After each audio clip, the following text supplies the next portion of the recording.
Hello everyone, this is Professor Roman. Let's continue the ring theory lectures. We are talking about polynomials over both arbitrary rings and in particular over fields. We've seen that any finite family f, script f, of non-constant polynomials over a field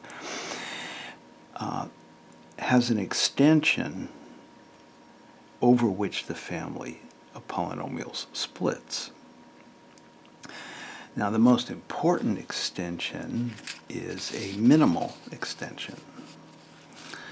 So, definition, let script f be a finite family of non-constant polynomials over a field f. A splitting field for the family is a minimal extension field S of f over which the family splits. And we will then also say that this is a splitting field extension for the family f, script f. Okay. Now, if we have some extension E of the base field f, and if every member of the family script f splits over E, then E will contain a unique splitting field. Call it S. What is it? The intersection of the family of all subfields of E that contain f along with the root set R of the family in the bigger field E.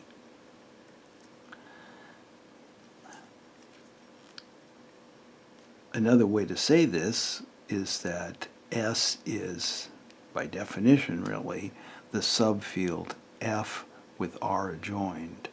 So this, as we've discussed before, is the subfield of E that is generated over F by the root set. I could say root multiset here, but it doesn't matter because duplicates don't add anything to the generation of the field. It's certainly clear that the family does split over F with R adjoined. Moreover, if we have a field T that sits between F and E, and if the family of polynomials splits over T, then T has to contain the root set R, and so it will contain F with R adjoined.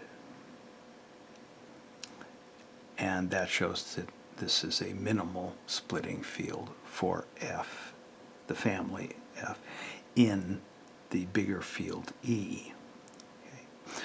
So every extension of F in which the family splits will contain a unique splitting field.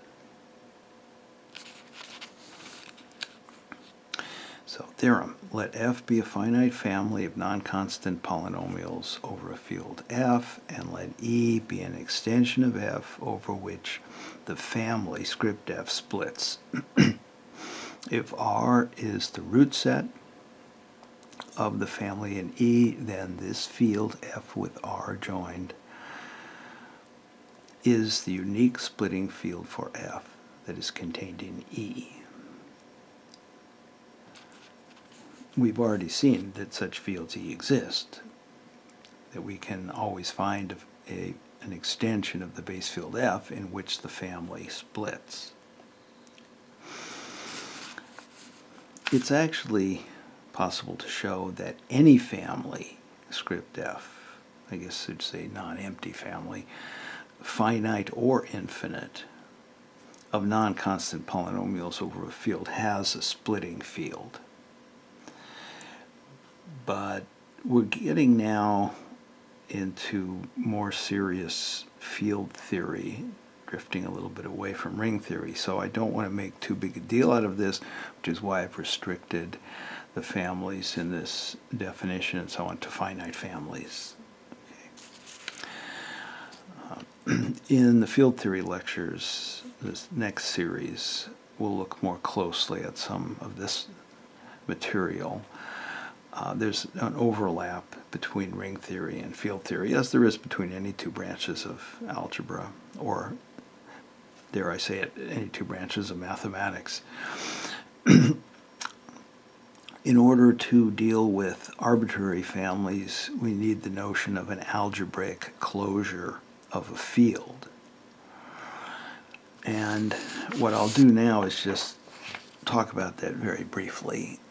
I don't want to make too fine an issue over this in the ring theory lecture series. So we'll return to it again in the field theory lectures. Here's the definition. A field E is said to be algebraically closed if any non-constant polynomial over E splits over E.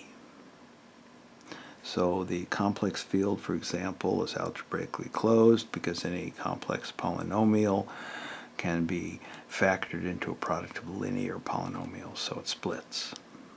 The real field is not algebraically closed. A field E is an algebraic closure of a field F if the extension is algebraic, and that means that every element of E is the root of some polynomial over F. Elements that are not algebraic are said to be transcendental, and that's a topic we'll discuss in the next lecture series. And the second requirement is that E be algebraically closed. So an algebraic closure of F is an algebraically closed algebraic extension. And the prime example is the complex numbers. They're algebraically closed, and they are an algebraic extension of the reals.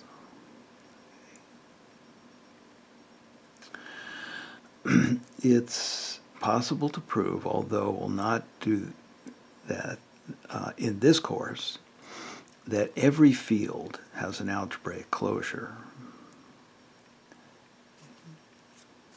So we're going to save the proof of that for the field theory course. But subject to that result, that every field has an algebraic closure, we have the following theorem. Let script F be a family of non-constant polynomials over a field F. Then in any algebraic closure, F bar is a somewhat common notation for algebraic closure of F, there's a unique splitting field. And the proof is quite short now, since F bar is algebraically closed. Every member of the family splits in F bar. And so F bar contains the splitting field, base field with R joined, the root set. And it's clear that this splitting field is unique in F bar because any splitting field in F bar must be generated over F by the roots of the family. So same argument as before. Just one point that's probably more appropriate for the next course, but I'll say it now because I've seen this many times with students who are a little bit confused. Just to clear up one point regarding splitting fields. If we have a polynomial over a base field F, and it has a root in some extension, then we can consider the field F with alpha joined. This is the field generated over F by the single root. This may or may not be a splitting field. Just because, in loose terms, just because we throw in one root doesn't mean we've thrown all of them in. That should seem quite reasonable. But sometimes this leads to some confusion, so I mention it. Let's look at a couple of examples of splitting fields. Polynomial p of x equals x squared minus 2 over the rationals. If we adjoin one root, so this is the subfield of, say, the complex field or the real field, that is generated over Q by the positive square root of 2. This is a splitting field for P of x because the other root, negative square root of 2, also lies in this field, Q with square root of 2 adjoined. So by adjoining the positive root, we also get the negative root, so we get the root set. On the other hand, this polynomial, x cubed minus 2, has one real root and two non-real roots, say alpha and alpha bar, the complex conjugate of alpha. So if we adjoin the cube root of 2, we get a bigger field, but we don't get a splitting field because this will not contain alpha or alpha bar.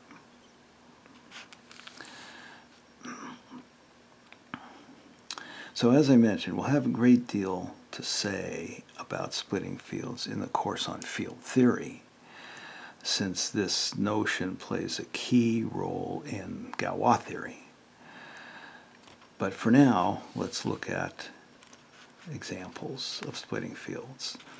Consider the rational polynomial p of x equals x cubed minus 2. We looked at this a minute ago. One real root and two non-real roots, so they can be written this way. This is the positive, this is the cube root of 2, and this is cube root of 2 times e to the 2 pi I over 3, and same thing, e to the 4 pi I over 3. So it's quite convenient to use this notation for complex numbers when dealing with this subject matter. So a splitting field for p of x is q with the root set adjoined. But we can simplify this by noting that a field will contain these three items if and only if it contains the cube root of 2 and 2 to the 2 pi I over 3. If we have these two elements, then we have these three elements, because it's a field. It's closed under multiplication. Therefore, we can write the splitting field as Q with these two elements adjoined. Also, e to the 2 pi I over 3 is, by definition, cosine 2 pi over 3 plus I sine 2 pi over 3, which is this value. Negative 1/2 is in the base field, so we don't need to adjoin it. If we adjoin, and dividing by 2 can be done in any field, so all we need is I times the cube root, the square root of 3 to obtain this. And therefore the splitting field is also Q with these two elements adjoined.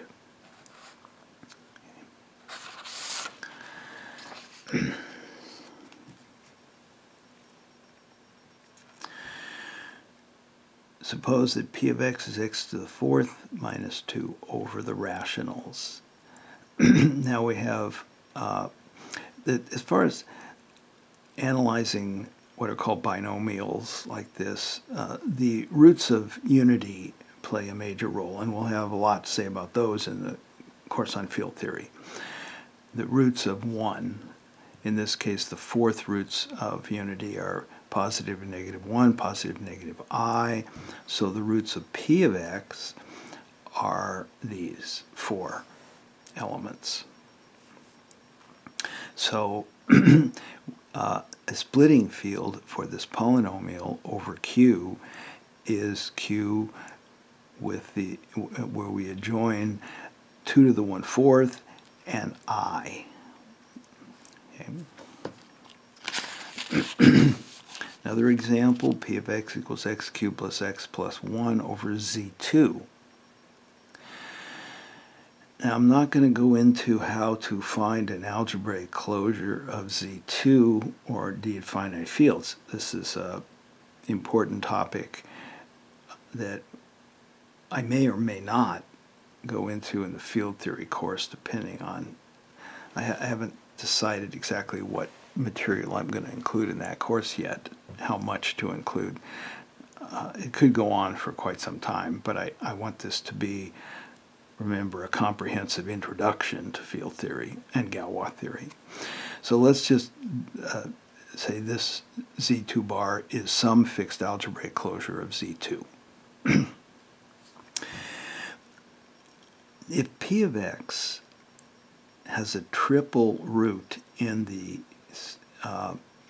algebraic closure, then x cubed plus x plus 1 would look like this, quantity x minus alpha cubed, which written out would be this, and when we compare the quadratic coefficients, we discover alpha has to be 0, and so this is nonsense. So P of x has no triple roots. If P of x were to have a double root alpha, then we could factor this like this.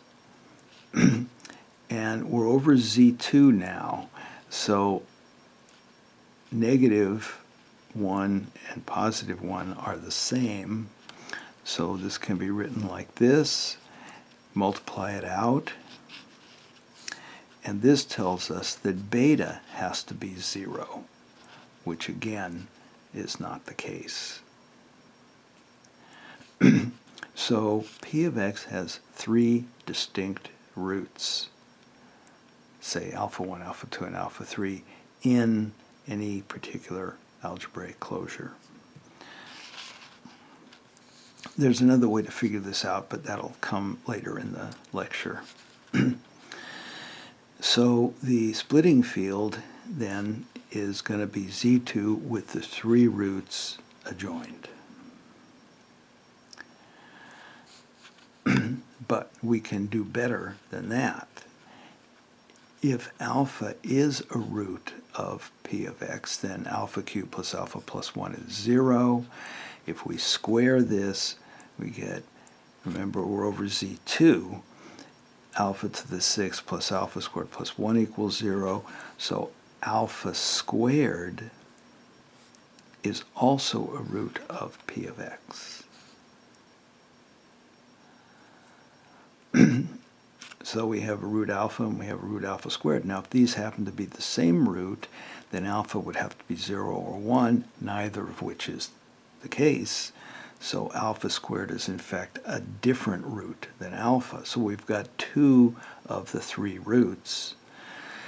If beta is the third root, then the coefficient of x squared in P of x is alpha plus alpha squared plus beta, so beta is alpha plus alpha squared. So lo and behold, if we have one root alpha, we have the other 2 roots, alpha squared and alpha plus alpha squared.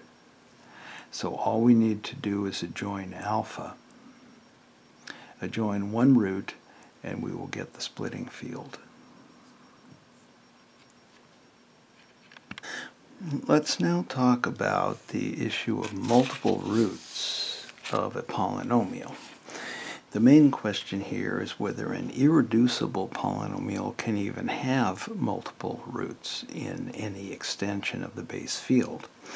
So here's the definition. Let alpha be a root of f of x. The multiplicity of alpha is the largest positive integer n for which x minus alpha to the nth power divides f of x. This is the usual definition. If n is 1, we say alpha is a simple root. If n is 2, it's a double root. N equals 3, triple root, and so on. In general, if n is bigger than 1, alpha is a multiple root. An irreducible polynomial f of x is separable if it has no multiple roots in any extension. Otherwise, we would say f of x is inseparable.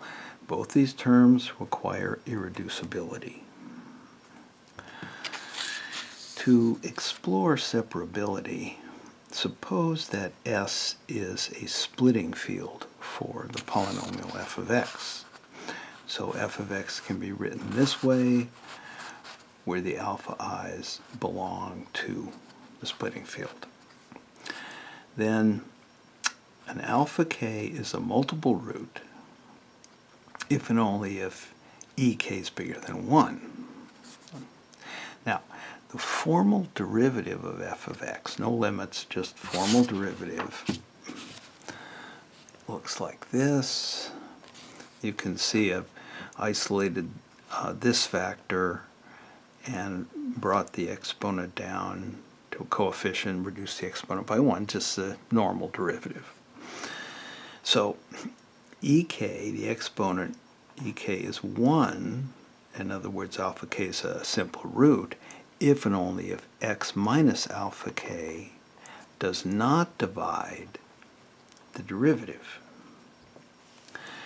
So all of the roots of f of x are simple roots if and only if none of the linear factors of f of x divide its derivative. Or put another way, if and only if f and f prime are relatively prime.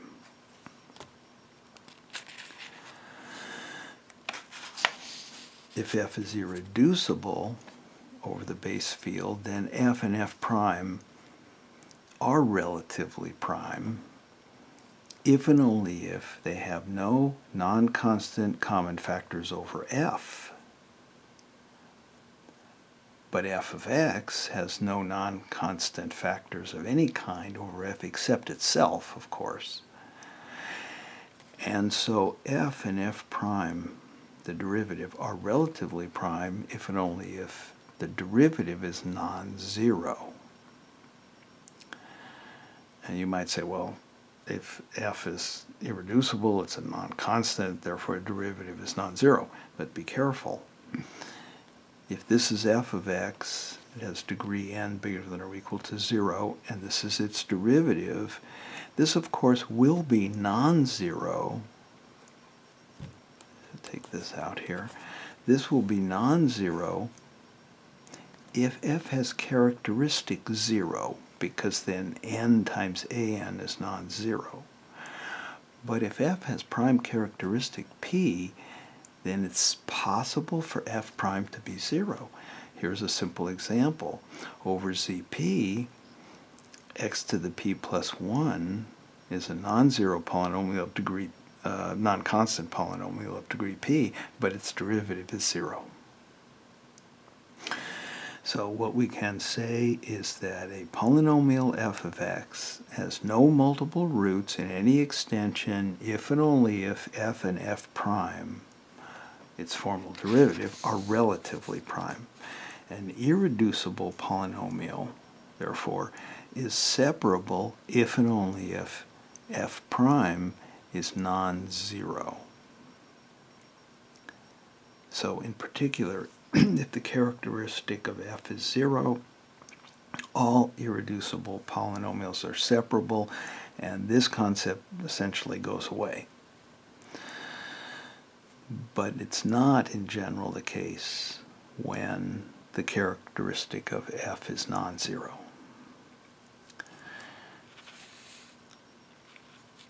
So when doing field theory, which we will do in the next course, life is a lot simpler if we do field theory only for fields of characteristic 0. If we introduce fields of non-zero characteristic, then life becomes more complicated because there is the issue of inseparability. What does an inseparable polynomial look like?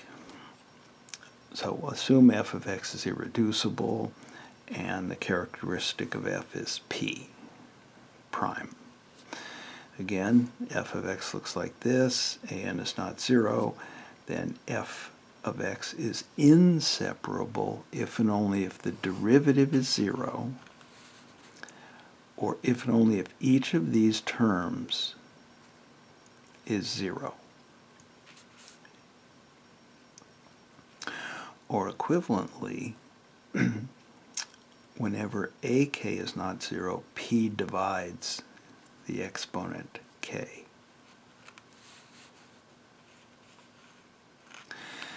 So f of x is inseparable if and only if it has this form. So each of the exponents k here is divisible by p. So it can be written like this. This is some polynomial in x to the p. So an irreducible polynomial is inseparable. Those are the nasty ones. If and only if there's a polynomial g1 of x for which f of x is g1 of x to the p. Now, if g1 is inseparable, we can repeat the process. g1 is equal to g2 of x to the p, so f of x is now g2 of x to the p squared. And we can continue to do this until we arrive at f of x equals g of x to some power of p, p to the d, where g of x is now separable. So here it is in summary. An irreducible polynomial f of x over f is inseparable if and only if it has this form, where d is positive. Moreover, g of x is separable if and only if d is the largest possible such exponent. We pulled out as much as we can of x to the p. And in that case, then, we know g has no multiple roots. Every root of g is simple. Therefore, every root of f of x has the same multiplicity p to the d. This is powerful stuff. We have learned that when an irreducible polynomial has multiple roots, all the roots have the same multiplicity, and it is of the form p to the d. This exponent d is called the radical exponent of the polynomial, and this should be f of x. This is not a concept we'll deal with further in this course, but in the field theory course it will come up. I'm going to leave the proof of part 2 here for you as good practice, I think. Some of this stuff is not easy. This business of inseparability is a fairly advanced topic in ring theory or field theory. But I'm just giving you the basics, very basics, just a brief look. And I think it's important to take that look now because it will occur again in field theory lectures, and so you'll have had a little bit of experience with it before we do the field theory lectures. Here's another corollary. This first part we've already discussed. If the characteristic of f is 0, then all irreducible polynomials over f are separable. It's also true that all irreducible polynomials over any finite field are separable, and that's an extremely important fact in the study of finite field theory. As to the proof, first note that a finite field f of characteristic p contains the subfield Zp. This is what is referred to as the prime subfield of f. Therefore, f is an extension of its prime subfield Zp, and in fact is a vector space over ZP. Now if the dimension of F over ZP is n, then F contains p to the n elements. Therefore, the multiplicative group F star, these are the non-zero elements of F, has order p to the n minus 1, which means that for all elements of F, call them A to the p to the n is equal to A. This works if A is 0 as well.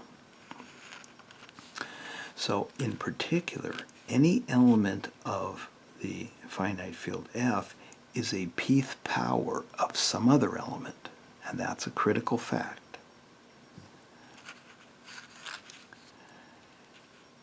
So if f of x is irreducible over the base field and also inseparable, then f of x is g to the x to the p for some polynomial g. We've already discussed that. In fact, it's g to x to some higher power of p, maybe, but we don't care about that. So let's say that looks like this. It's a polynomial in x to the p. But each of the coefficients, as we've just discussed, is the pth power of some other element. So we can write f of x this way, and because we are in characteristic p, that is equal to this, and that contradicts the irreducibility of f. Therefore, f has to be separable. Any irreducible polynomial has to be separable. The next example shows that there are irreducible inseparable polynomials. We can't find them among fields of characteristic 0, and we can't find them among the finite fields. So the base field has to be both infinite and of prime characteristic. And here's an example. Take the base field f to be z2. Let t be an independent variable. And let z2 with t squared adjoined be the field of all rational functions in t squared. This polynomial is irreducible over this field. Since if it was reducible, it's quadratic, it would have to have a root in the field. A of t squared over b of t squared would have to be a root, which means, and we can assume, of course, that a and b are relatively prime. So we have something that looks like this.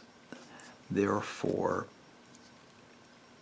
b of t squared has to be constant, no denominator because there's none on this side. So let's say that's equal to c, and we then get this. But this is not possible under degree grounds. If you just think about if a of x is a constant, this whole side is a constant, there's no t squared. If a of x is linear, then this has degree at least, in t, at least 2, square it at least 4. So it just doesn't work out on degree grounds. So f of x is in fact irreducible. Took a little work, actually. Some of this stuff with especially the unusual fields, infinite, prime characteristic, can be a little tricky to work with.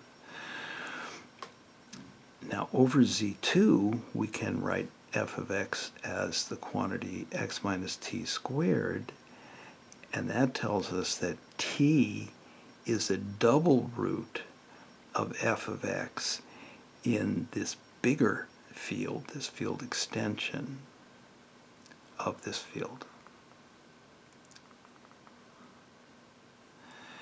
And so, and also, by the way, f prime of x is 0. So we have, for f of t, it's irreducible and yet inseparable, f of x.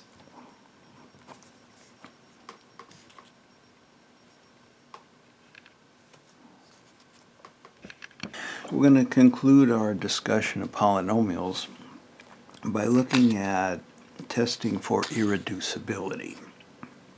In general, it's quite difficult to determine whether or not a polynomial is irreducible, but there are some tests for irreducibility, and we want to discuss some of the simpler ones now. One possibility is that if p of x is a polynomial over a field f, it is irreducible if and only if p of x plus a is irreducible for some element a in f. And this is sometimes a useful way to identify irreducibility, and I'm going to leave this for you to think about. I would suggest you try to create an example where this is a useful technique for checking irreducibility. You can reverse engineer an example, I think. Sometimes it's possible to identify irreducibility by changing the base ring. In particular, suppose that R and S are rings and sigma is a ring map from R to S. If a polynomial p of x over R has a degree-wise factorization, meaning that the factors have degree less than that of p, then when we apply sigma, we get something that looks like this. Now, applying sigma can never increase degree. So if p sigma has the same degree as p, the left sides here have the same degree, then this is in fact a degree-wise factorization of p sigma, and so it is degree-wise reducible. Therefore, if p sigma is degree-wise irreducible, we know that p of x must be degree-wise irreducible. And that is precisely the theorem here. Here's a special case, which I believe is sometimes referred to as localization. Let R be an integral domain, and let f of x be a polynomial over R. Let P be a prime that does not divide an. And let pi sub p be the canonical projection map, modulo this ideal. If the polynomial f pi sub p is degree-wise irreducible over this ring, then f of x is degree-wise irreducible over R. So we're applying this criterion with a special ring map, the canonical projection.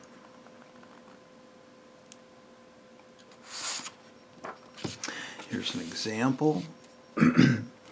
Consider this third-degree polynomial over the integers. Now, because this polynomial has degree 3, it's reducible over z if and only if it has an integer root. It's a monic, and therefore it's irreducible over z if and only if it has an integer root. So we could just start checking integers and convince ourselves that there's no integer root. We'd have to do some arguments to the effect that if the integer was too large, then the dominant term would be x cubed and you'd never get 0 and so on. But localization saves some time. If we localize to z3, so we apply pi sub 3 to the polynomial, it drops out one of the terms, and we get this. But the main point is that to check for irreducibility here, or reducibility, we only need to check to see if this has a root in z3, and there's only 3 elements there. So it's pretty easy to check that none of these is a root. So this is degree-wise irreducible. It's irreducible, period. Z3 is a field. And therefore, f of x is degree-wise irreducible. And since f of x is primitive, it's actually just irreducible. So we didn't have to do much, but check that none of these three elements is a root of this polynomial. The next example shows that there are polynomials, f of x, for which their image under the canonical projection is reducible for all primes, and yet f of x is irreducible. So this method of localization cannot be used to show that a polynomial is not irreducible, is reducible. It doesn't work. Just because all of these are reducible doesn't mean this one has to be reducible. We only know that if all of these are irreducible, degree-wise irreducible, then this has to be degree-wise irreducible. So here's the example.